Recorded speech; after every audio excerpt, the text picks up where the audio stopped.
Our report is all about translocation and partitioning assimilates. Translocation means a change in location. It often refers to genetics, when part of a chromosome is transferred to another chromosome. Partitioning of assimilate in the plant takes place in the phloem where assimilate translocates from photosynthesis sources to sinks.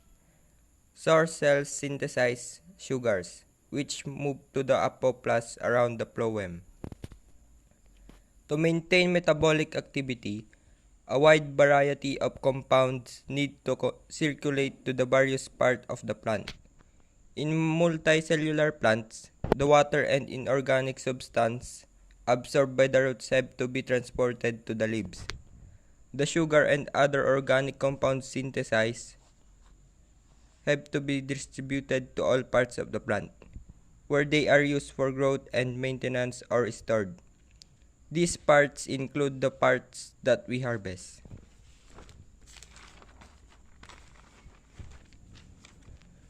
Partitioning of assimilate is generally to the sinks closest to the source.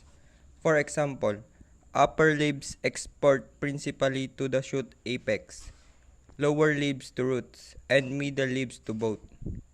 Since phloem sieve connections are on one side of the stem, the leaves on one side may be more efficient at exporting assimilate to sinks on the same side.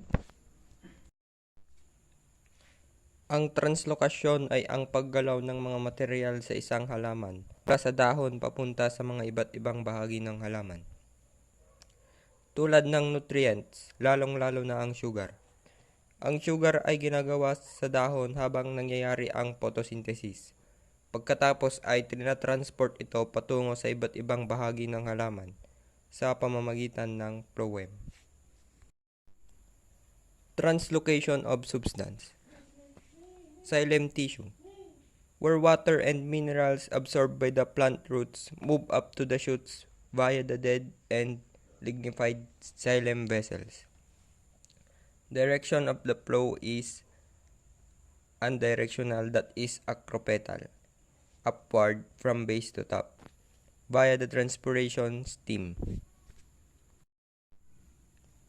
Ang xylem ay isa sa dalawang uri ng pagtransport ng tissue sa mga halaman.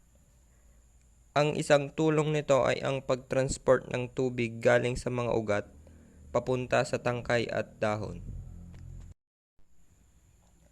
Phloem tissue, where photosynthesis produced by the leaves, many growth regulators, nucleotides, some inorganic minerals, and systemic pesticides are transported via the living cells of the phloem, the sieve tubes.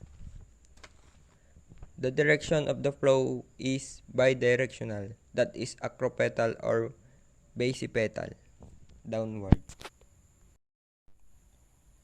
Ang phloem naman ay isang living tissue sa halaman na nagtatransport ng mga soluble organic compounds na ginagawa habang nangyayari ang photosynthesis at kung tawagin ay photosyntates.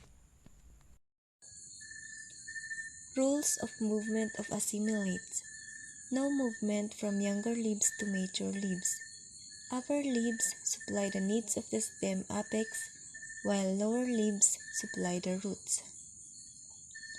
Removal of apical leaves induces the lower leaves to send more to the upper leaves. Very minimal sideward flow of solutes being transported. Active sink is fed by the nearest source. Sink is a root, flower, or other structure that has inadequate sugar or amino acids. Sink is where the compounds are delivered to for use or storage. This includes the roots, fruits, and seeds. Source. Source is a photosynthesizing leaf or starch storing root where food comes from. For examples, mature leaves, which produce sugar through photosynthesis, and storage organs such bulbs, tubers, or storage roots. Sources produce or store more sugars than they need themselves and can thus export sugars. We have also the factors affecting translocation. First we have is temperature. Temperature is the translocation irreversibly inactivated by temperature above 50 degrees Celsius. Since sieve elements is living, this effect is expected. Low temperature below 15 degrees Celsius reversibly inactivate translocation. Inhibitors. Exogenous substances such as cyanide, dinitrophenol, antimycin inhibit translocation in the phloem.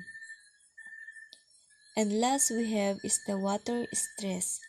The capacity of the transport system is not directly affected by water stress.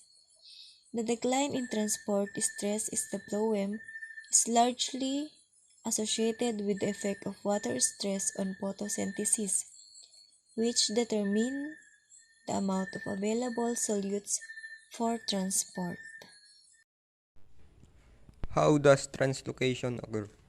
For translocation to occur, food molecules enter the part of the phloem called sieve tubes, from where they can be transported to all parts of the plant including roots. Nangyayari ang translocation sa pamamagitan ng pagpasok ng food molecules sa phloem. Why does translocation essential for plants? Translocation is essential because without it, the food prepared by the leaves cannot reach other parts of the plant. Importante ang translocation sa mga halaman dahil ito ang nagde-deliver ng food sa iba't ibang bahagi ng halaman.